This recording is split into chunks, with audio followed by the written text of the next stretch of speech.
पूरी दुनिया में एक ऐसा माहौल बन रहा है जो पहले ना कभी नहीं बना। जो आप सोच भी नहीं सकते हैं वो सब हो रहा है और बहुत जल्द ये सब आपके लाइफ को भी इम्पैक्ट करने वाला है। ईरान और अफगानिस्तान आइडियोलॉजिकली दो दुश्मन देश है, लेकिन उनके बीच में एक कॉमन रीजन की वजह से दोस्ती हो रही है। कभी आपने सोचा है कि इजराइल एक्चुअली क्यों अपना जान और माल फिलिस्तीन की तबाही में खर्च कर रहा है? उसके पीछे का एक्चुअल रीजन क्या है? अच्छा, पूरी दुनिया में इजराइल की हरकतों का छीछी हो रहा है, इसके बावजूद यूएसए और यूके क्यों उनको सपोर्ट कर रहा है? मालदीव्स, बांग्लादेश, साउथ अफ्रीका, जो शायद आपके ना काउंटिंग में भी नहीं होते हैं, वो भी एसेंशियल रोल प्ले करने के लिए तैयार हैं। और सबसे अजीब बात यह है कि सऊदी अरेबिया क्यों दिन ब दिन बददीन होता जा रहा है, बदबख्त होता जा रहा है। पिछले 1400 सालों में बहुत सारे उतार चढ़ाव आए हैं, लेकिन वहाँ की गवर्नमेंट इतना ज्यादा बददीन इससे पहले कभी नहीं हुई है। दरअसल उनका बदबख्त होना अल्लाह ने पहले से ही तय कर रखा था। इस वीडियो में हम इस बात को समझेंगे। दोस्तों, दुनिया ना बदल रही है, मगर वैसे नहीं जैसे आप देख रहे हैं।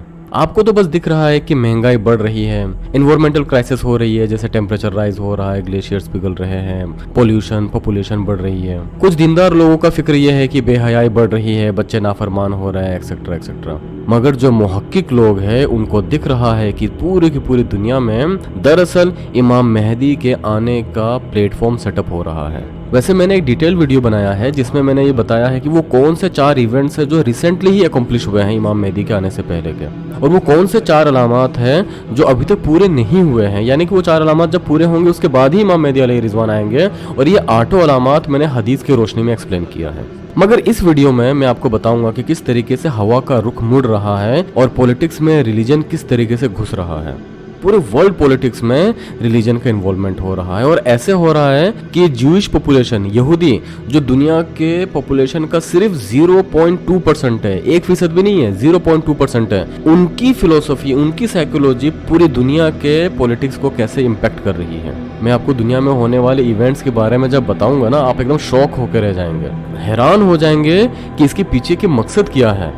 बज़ाहिर आपको कुछ नजर आ रहा है और असल में हो कुछ और रहा है। आप में से अक्सर लोग अपनी जिंदगी में कभी यहूदियों से मिले नहीं होंगे, उनको देखा ही नहीं होगा। अक्सर लोग आप यहूदी के बारे में सिर्फ तभी सुनते हैं जब इजराइल फिलिस्तीन की कुछ लड़ाई होती है, जैसा अभी हो रही है, 2011-12 में हो रही थी। लेकिन मैंने अपनी जिंदगी में बहुत सारे यहूदियों से मिला हूँ। उनमें से कुछ नौजवान है जैसे 20-22 साल के, और मैंने 80 साल के यहूदियों से भी मिला हूँ। अगरचे दीन के एतबार से इनकी आइडियोलॉजी हमसे नहीं मिलती है, लेकिन ये बहुत इंप्रेसिव कैरेक्टर्स है। मैं इनसे मिलकर बहुत मुतासिर हुआ हूँ, क्योंकि ये लोग अपने मिशन के साथ बहुत ज्यादा एसोसिएटेड हैं। हम मुसलमानों के जैसे नहीं हैं कि दालचा, शीरीन और बिरयानी में ही जिंदगी गुजर रही है।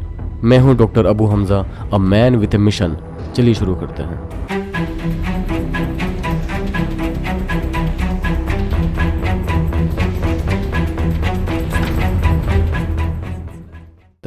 दोस्तों, कभी आपने सोचा है क्या फिलिस्तीन के ऊपर इतना जुल्म क्यों हो रहा है, जबकि वो लोग तो अपने टूटे हुए घरों के ऊपर में भी नमाज अदा कर रहे हैं, बच्चे मर रहे हैं, और जो बच्चे जी रहे हैं वो रो रो के अल्लाह से दुआ कर रहे हैं, फिर भी उनकी हालत सुधरने का नाम नहीं ले रही है, ना आज ना पिछले 10-20 सालों से। अच्छा, ये सब तो अल्लाह की मर्जी से ही हो रहा है ना, फिर अल्लाह सुब्हानहू व तआला क्यों ये सब होने दे रहे हैं? दरअसल इसके पीछे एक बहुत बड़ा अल्लाह सुब्हानहू व तआला का प्लानिंग है, जिसके एग्जीक्यूशन का अभी राह हमवार हो रहा है।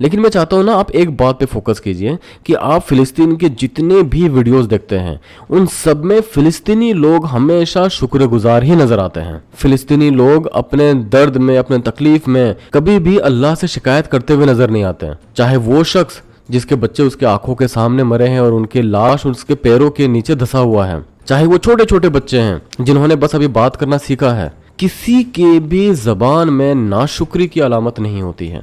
बात यह है कि ये असली ईमान वाले हैं और इनका असली ईमान होने वाले की दलील अल्लाह के रसूल सल्लल्लाहु अलैहि वसल्लम की हदीस है। आप मौलाना सज्जाद नुमानी साहब की इस वीडियो को देखिए। बहुत गौर से जुमला सुनना। फैसले के साल आ रहे, अब दुनिया की ज़िंदगी में ज़्यादा वक्त बाकी नहीं, पूरी दुनिया की ज़िंदगी में ज़्यादा वक्त बाकी नहीं, अब फैसले के दिन आ रहे हैं। पहले जैसा अब ज़माना नहीं है, एक एक दिन जो गुजर रहा है ये फैसले के दिन से हमें करीब कर रहा है। और फैसले के दिन की जो सबसे बड़ी अलामत है, जब फैसले के दिन करीब है, वो है फ़लस्तीन के हालात। क्योंकि अब बहुत बड़े बड़े वाक़यात होंगे, दज्जाल की आमद भी बहुत दूर नहीं है, और हज़रत ईसा की आमद भी बहुत दूर नहीं है, और इमाम मेहदी की आमद भी बहुत दूर नहीं। अब मसला ये है कि अगर अब भी हम गुनाहों की ज़िंदगी में लगे तो हमें अल्लाह दज्जाल के साथ खड़ा कर देगा, तौबा की तौफीक भी हमसे छीन लेगा, हज़रत इमाम मेहदी के दुश्मनों के लश्कर में हम खड़े होंगे। अब ये देखो, ये वो वक्त है, कुछ पता नहीं किस वक्त अगला कदम उठ जाए। जो निशानियाँ अल्लाह के रसूल ने बताई थी आखिरी फैसलाकुन दौर की, बड़ी तेज़ी के साथ आ रही। उसमें एक निशानी ये थी कि बहुत भयानक जंग होगी यहूदियों के दरमियान और असली ईमान वालों के दरमियान। इसलिए जो कुछ इस वक्त गज़ा और फ़लस्तीन में हो रहा है, उससे हर ईमान वाले का ईमान हज़ारों गुना हर मिनट में बढ़ना चाहिए, इसलिए कि वही हो रहा है जो अल्लाह के रसूल बता कर गए थे। जिस वक्त वो आप बता रहे थे उस वक्त तो फ़लस्तीन में कोई मुसलमान था ही नहीं, और आप ये बता रहे हैं कि एक भयानक जंग होगी, ख़तरनाक जंग होगी, यहूदियों और ईमान वालों के माबैन एक ख़तरनाक जंग होगी। आप बता रहे हैं कि एक इलाका होगा जहाँ सच्चे पक्के मोमिन जान दे रहे होंगे और जान ले रहे होंगे, कुर्बानियाँ दे रहे होंगे, मस्जिद अक़सा की हिफाजत में नौजवान जोक दर जोक शहीद हो रहे होंगे।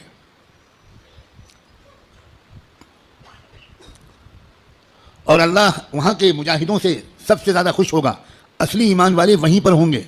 यहाँ तक कि जब सहाबा ने पूछा कि ये लोग जिनके बारे में आप कह रहे हैं सच्चे पक्के मोमिन, ये कहाँ होंगे, आपने फरमाया ये बैतुल मुक़द्दस और उसके चारों तरफ होंगे, मस्जिद अक़सा और उसके चारों तरफ होंगे। बिल्कुल ठीक वही जो कुछ आपने फरमाया था इस वक्त वहाँ हो रहा है। हम लोग उसी ज़माने में हैं, आप इससे खुश हों या आप इससे नाराज़ हों, हमको अल्लाह ने वही ज़माना अता फरमाया जिसमें हम अपनी आँखों से अल्लाह के रसूल की बात को सच्चा पक्का होता हुआ देख रहे हैं। तो इस वक्त वहाँ जो हो रहा है उससे हर लम्हे ईमान को बढ़ना चाहिए हमारे। ये हमारा ईमान की मजबूती की वजह, लोग उल्टा समझ रहे हैं, ये जो कुछ वहाँ पर हो रहा है उससे खौफ उसके दिल में आ रहा है जो समझा हुआ नहीं है, डर वो रहा है जो समझा हुआ नहीं है। लेकिन जो समझा हुआ है कुरान और हदीस को, अल्लाह के रसूल की बातों को, हज़रत मौलाना सज्जाद नुमानी साहब ने इस बात को ना बिल्कुल वाज़ेह कर दिए हैं कि ये लोग असली ईमान वाले हैं। मगर हमेशा से ऐसा नहीं था। आज से 100 साल पहले अगर आप जाएंगे तो ये फ़िलिस्तीनी लोग ही थे जिन्होंने पैसे लेके फ़िलिस्तीन की ज़मीन को यहूदियों के हाथों में बेचे थे। यानी 100 साल पहले जो फ़िलिस्तीनी थे और आज जो फ़िलिस्तीनी हैं उनकी ईमान में बहुत ज़्यादा फ़र्क है। 100 साल पहले जो फ़िलिस्तीन के लोग थे वो नहीं थे जो इमाम मेहदी के कोर टीम में शामिल होने के लायक थे। हाँ, आज है। आज वो लोग हैं जिनको अल्लाह सुब्हानहू व तआला ने तैयार कर दिए हैं। जो मजबूत ईमान तैयार हो रहा है, जो एक मजबूत नस्ल तैयार हो रही है, यही वो चीज़ है जिसके दरकार है इमाम मेहदी अलैहि रिज़वान के कोर टीम में शामिल होने के लिए। आइए अभी बढ़ते हैं ईरान और अफगानिस्तान की तरफ। पिछले कुछ हफ्तों में, महीनों में आपने एक चीज नोटिस किया होगा कि ईरान इजराइल के खिलाफ खुल के मोर्चा संभाल रहा है। और ईरान ही एक ऐसा देश है जिसके मल्टीपल प्रॉक्सी ग्रुप्स हैं जो हमास की मदद कर रहे हैं फिलिस्तीन में। दूसरी तरफ अफगानिस्तान है जिसमें बिल्कुल एक नई गवर्नमेंट तैयार हो रही है और पिछले 2 साल में वो लोग अपने कमर को सीधा कर रहे हैं, एक ऑर्गेनाइज्ड कंट्री बनाने की कोशिश कर रहे हैं। पूरी दुनिया के साथ वो अच्छे ताल्लुक, अच्छे रिलेशंस के साथ साथ अफगानिस्तान को कुव्वत अदा करने की कोशिश कर रहे हैं। ये वो 2 देश है जो खुरासान में शामिल होते हैं। ये वो 2 देश है जो सबसे पहले इमाम मेहदी अलैहि रिज़वान की कोर टीम में शामिल होने के लिए दौड़ेगी। और क्या आपने इस बात को नोटिस किया कि ईरान एक शिया देश है और अफगानिस्तान एक सुन्नी देश है। आइडियोलॉजी के लिए इनके बीच में लड़ाइयाँ सालों से चलती आ रही है। लेकिन क्योंकि हमारे पास अल्लाह के रसूल सल्लल्लाहु अलैहि वसल्लम की हदीस मौजूद है कि इमाम मेहदी अलैहि रिजवान आने के बाद मुसलमानों की आपसी लड़ाई को ख़त्म कर देंगे और उनको मुत्तहिद कर देंगे, उसके पीछे की सबसे बड़ी अलामत यह है कि ईरान और अफगानिस्तान अगरचे आइडियोलॉजिकली इन दोनों देश के आपस में बनती नहीं है, लेकिन ये दोनों देश जब इमाम मेहदी अलैहि रिजवान के कोर टीम में शामिल हो जाएंगे, उनकी छतरी के नीचे आ जाएंगे, उनके फौज में शामिल हो जाएगी, तो पूरी दुनिया में शिया और सुन्नी के इत्तेहाद का एक एग्जाम्पल सेट हो जाएगा। उसके बाद अगर कोई शख्स इमाम मेहदी की टीम में शामिल नहीं होता है तो उसकी खुद की जिम्मेदारी रहेगी। अच्छा, अभी आते हैं इजराइल की तरफ। देखिए, इजराइल के बारे में ना आपने बहुत सारी इन्फॉर्मेशन ऑलरेडी गैदर कर रखी होगी और मैं वो सब चीजें रिपीट नहीं करूंगा, लेकिन मैं ये चाहता हूँ कि आप इस वीडियो को देखिए जो 35 साल पुरानी है।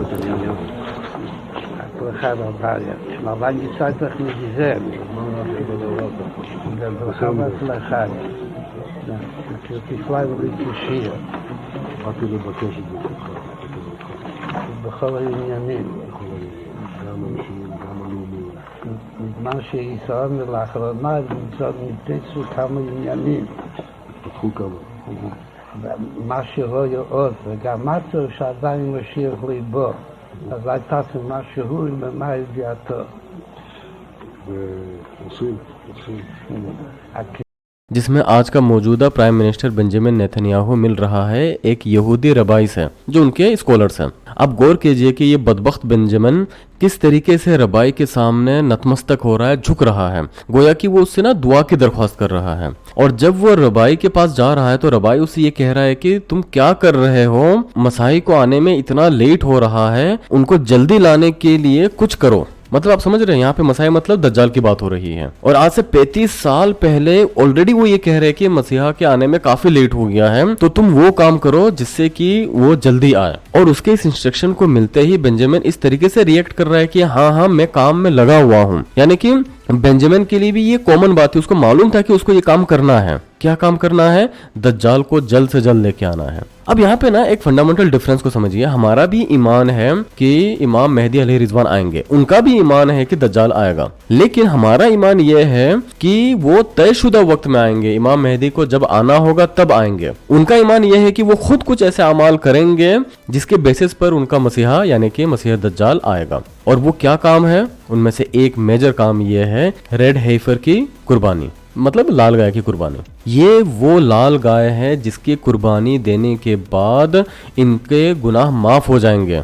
यानी कि यहूदियों की आइडियोलॉजी ये है कि ये गुनाहगार है और इनके इस खास तरह के गाय की कुर्बानी देने के बाद इनके गुनाह माफ हो जाएंगे। और ये खास गाय है जो कि आमतौर पे पाए नहीं जाते हैं। जब इनके गुनाह माफ हो जाएंगे तब ये कैपेबल होंगे, एलिजिबल हो जाएंगे अपने थर्ड टेम्पल को बनाने के लिए। और थर्ड टेम्पल को बनाने के लिए मस्जिद अक्सा को गिराना जरूरी है। और जब मस्जिद अक्सा को गिरा के थर्ड टेम्पल बना देंगे उसके बाद ही मसीह दज्जाल आएगा। यानी कि यहाँ पे आप क्रोनोलॉजी को समझिए। सबसे पहले वो लाल गायों की ज़बह करेंगे, उससे उनके गुनाह माफ हो जाएंगे। फिर वो मस्जिद अक्सा को शहीद करेंगे, उसके बाद उसी जगह में वो अपना थर्ड टेम्पल बनाएंगे और फिर वहां पे सुलेमान अलैहिस्सलाम की तख्त को रखेंगे जिसमें कि मसीह दज्जाल आएगा। ये है उनके दिमाग में जो पैटर्न है, क्रोनोलॉजी है। और आप इस बात को जान के हैरान हो जाएंगे कि वो गाय ऑलरेडी इजराइल में पहुंच चुकी है और अनकरीब उनको कुर्बानी दे दिया जाएगा। ये बस हफ्ते भर की बात है या फिर शायद जब ये वीडियो रिलीज होगा तब तक उनकी कुर्बानी हो चुकी होगी। अभी थर्ड टेम्पल क्या बला है, इसका हिस्ट्री तो बहुत ज्यादा डिटेल्ड है, लेकिन मुख्तसर मैं आपको बता दूं कि थर्ड टेम्पल, जिसका नाम से पता चल रहा है कि तीसरा टेम्पल है, इसका मतलब ये है कि इससे पहले भी 2 टेम्पल बन चुकी थी।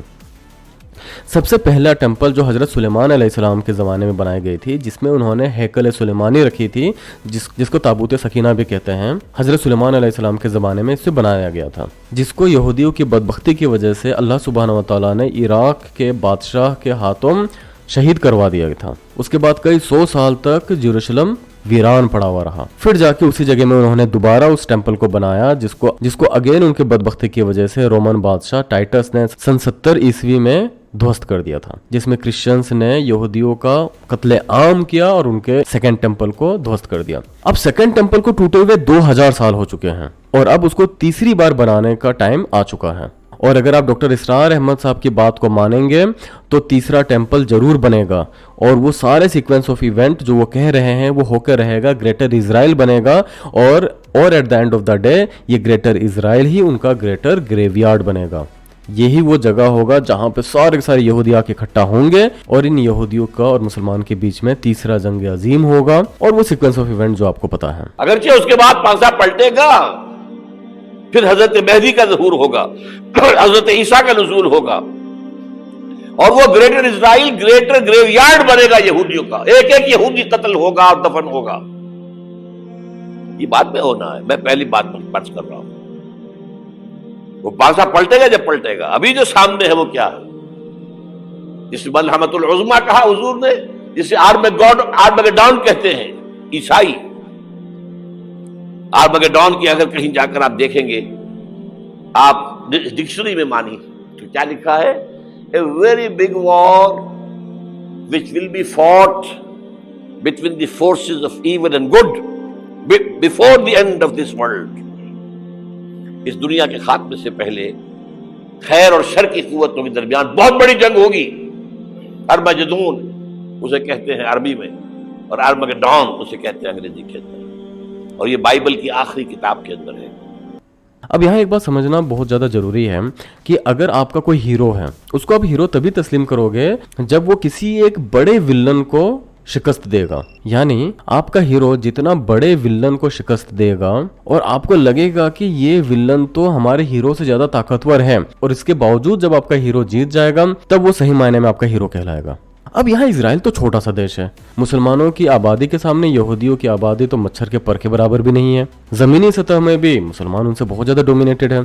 अब अगर इमाम मेहदी अलैहि रिजवान आते हैं जो कि हमारे हीरो है, और वो अगर इनके साथ लड़के जीत जाते हैं, तो इसमें हीरो कैसे हुआ? इमाम मेहदी अलैहि रिजवान हीरो तभी होंगे जब उनके सामने जो दुश्मन है वो भी बहुत ज्यादा ताकतवर होगा। अब इस दुश्मन को ताकत देने के लिए उनके सपोर्ट में है यूएसए और यूके। अब जब सारे डेवलप्ड देश यूरोप, यूएसए, इजराइल के सपोर्ट में आके इमाम मेहदी अलैहि रिजवान के साथ जंग करेंगे, और उसके बाद जब इमाम मेहदी अलैहि रिजवान फतहयाब हो जाएंगे, वो हमारे हकीकी हीरो कहलाएंगे। और इसमें कोई शक नहीं है कि इमाम मेहदी अलैहि रिजवान हमारे हकीकी हीरो है, और उनके कोर टीम में शामिल होने वाले लोग वक्त के बेहतरीन लोग हैं। लेकिन जब हम इमाम मेहदी की बात करते हैं और हम ये जानने की कोशिश करते हैं कि वो किस तरीके से बैत लेंगे, तब हमें ये मालूम पड़ता है कि इमाम मेहदी अलैहि रिजवान, जो कि अभी तक इमाम मेहदी डिक्लेयर नहीं हुए हैं, वो मदीना से हिजरत करके मक्का में आएंगे और वो छुपने के इरादे से आएंगे। और जब दुश्मनान इस्लाम को पता चल जाएगा उनके बारे में, तब एक आर्मी मार्च करेगी टुवर्ड मक्का मुकर्रमा इमाम मेहदी अलैहि रिजवान को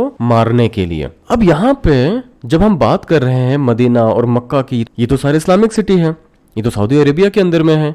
और जब हम ये बात कर रहे हैं कि इमाम मेहदी से लड़ने के लिए सबसे पहली फौज जो आएगी वो मक्का मुकर्रमा के ऊपर अटैक करने के लिए आएगी, क्या सऊदी गवर्नमेंट के होते हुए गवर्नमेंट के बाहर से कोई देश की बस की बात है कि जमीन में चलते हुए कोई फौज आ जाए? जिस फौज के बारे में अल्लाह के रसूल सल्लल्लाहु अलैहि वसल्लम फरमाया कि जमीन फट जाएगी, वो पूरी फौज धंस जाएगी, ये पूरी की पूरी फौज मुसलमानों की होगी। ये कैसे मुमकिन है मेरे दोस्तों? थोड़ा सा सोचिए कि सऊदी गवर्नमेंट सबसे पहले इमाम मेहदी की दुश्मन होगी।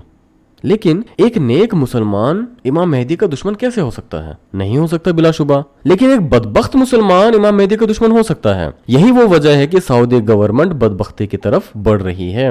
आज वो अपने हालात को बद से बदतर कर रही है। जैसे आपको मालूम है कि वहाँ पे शराब खाने खोले जा रहे हैं, थिएटर खोले जा रहे हैं, पब्स खोले जा रहे हैं, और तरह तरह की बेहयाई ओपन की जा रही है। ये मोहम्मद बिन सलमान जब से आया है तब से वो एक के बाद एक अपने सतर को गिरा रहा है। वो ऐसा क्यों कर रहा है? ये अल्लाह सुब्हानहू व तआला के एक मेजर प्लान का हिस्सा है। ये अपने आप को इतनी पस्ती में ले जाएंगे कि ये लोग इमाम मेहदी के सपोर्ट में आने के लायक ही नहीं रहेंगे, बल्कि यही वो लोग होंगे जो सबसे पहले इमाम मेहदी के खिलाफ आवाज उठाने वाले होंगे। आइए अभी हम छोटे छोटे उन देशों के बारे में बात करते हैं जो लाइमलाइट में रहती नहीं है, लेकिन एन मौके पे आने के बाद ये मेजर रोल प्ले करने वाले हैं। आपको शायद पता होगा कि मालदीव का इलेक्शन के रिजल्ट आ गए हैं, और मोइजू जो कि एंटी मोदी है और प्रो फिलिस्तीनियन है, ये 71 सीट के साथ इलेक्शन जीते हैं, जो बहुत ज्यादा दीनदार शख्स है। और इनके अपोजिशन पार्टी उसको सिर्फ 12 सीट मिला है, जबकि सिर्फ 47 सीट से ही इलेक्शन वहां पे जीती जाती है। उसके जगह में मिस्टर मोइजू को 71 सीट्स मिली है। और इस बैनर में आपको साफ दिख सकता है कि किस तरीके से मालदीव जो छोटी सी देश होते हुए भी ओपन इजराइल को चैलेंज कर रहा है, और वो ये कह रहा है कि हमारे देश में इजरायलियों की आने की कोई जरूरत ही नहीं है, हमें तुम्हारे पैसों की जरूरत नहीं है। जबकि आपको पता होगा कि मालदीव का एक्चुअल जो रेवेन्यू है वो सिर्फ टूरिज्म से ही है, और वो अपने टूरिज्म में भी इजरायलियों को मना कर दे रहे हैं आने के लिए। इन द सपोर्ट ऑफ फिलिस्तीन। दूसरी तरफ आपने देखा कि किस तरीके से साउथ अफ्रीका ने इजराइल को घसीट के यूएन के कोर्ट तक ले गया गाजा के सपोर्ट में। हमने तो कभी तस्वुर में भी नहीं सोचा था कि फिलिस्तीन के सपोर्ट में यूएन तक जाने वाले साउथ अफ्रीका होगा।